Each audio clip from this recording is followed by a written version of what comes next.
Hey, that's JB, Brick Fanatic here, and these are the giant Lego legs that I have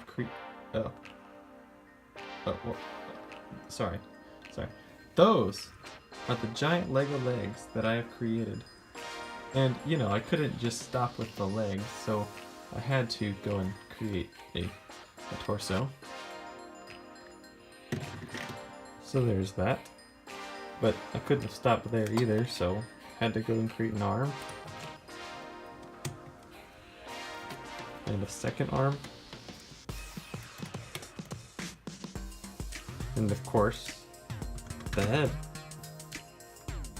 Let's take a closer look at this model. I want to get this out of the way really quickly. The legs are very flimsy, especially with the weight up top, so we're actually going to swap something out.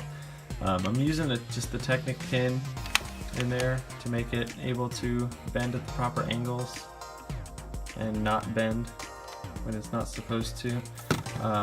Again, it's as accurate as I could get it. I'm very happy with how this turned out. But we're going to swap out this for an axle to go all the way through, just so it's a little bit more strong as I'm showing off the figure.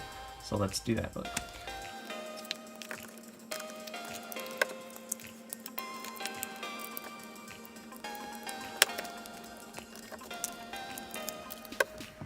Alright, so now that we got that fixed, this guy is much more stable and he can stand up on his own. If we take a look at him from the top, the head is the thing I am most unhappy with, although I can't really say I'm unhappy with any of this. I'm extremely happy with how it turned out. The legs especially, then the torso, then the arm, then the head. So let's just look at it one by one. It is very simple actually. I'm just using the 1x1 bricks with 2 studs on the side just to get it the nice curved shape as they meet in the middle. It's the best I could do at this scale, I'm pretty sure. Maybe with a little more finagling I can get it to look a little bit better, but as of right now this is how it looks. The inside just uses some brackets to hold it all together, and this lines up perfectly with the top of the head so it sits nicely on the neck.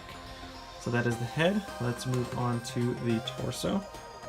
Again, all these fit together just like the real thing. I tried to get it as nicely smooth as possible. There are studs showing, obviously, but that was kind of the best I could do. There's not much to this either. Again, I'm using these brackets to make it the proper thickness so that it is the 6 stud thickness on the side with a little bit of overhang as the actual minifigure has.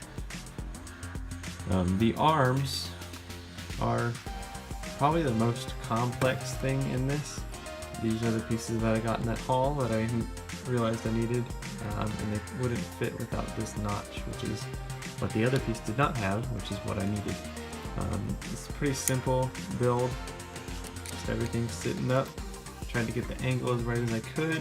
The wrists do spin for the hands, and then it just snaps right into place right in there. You can move it up and all the way around. Now the legs, again, I already kind of showed these off. My favorite part. So right now they are rigid because of that Technic pin, but if you want to have them out like that, you can do that. Have it sitting down. Put them back together here. Now originally when I built it, I didn't have all these white pieces. These were mostly from the Bricklink order. And I actually had, let's see if I can get this, I had a blue hip joint in there. So that was pretty neat. That's the look I kind of fell in love with, but then when I was aiming to make an entire minifigure, I didn't want to have to figure out different colors for the legs and such, so I just went with a straight up white, and I'm really glad I did. It looks very clean. So yeah, that's pretty much it. I'm super happy with the way it turned out. I'll give you guys a 360 view here. Pictures of the inside of this will be posted onto my Twitter, so you guys can check that out if you want to know how I built it from the inside. But yeah, other than that, thanks so much for watching, and I will see you next time.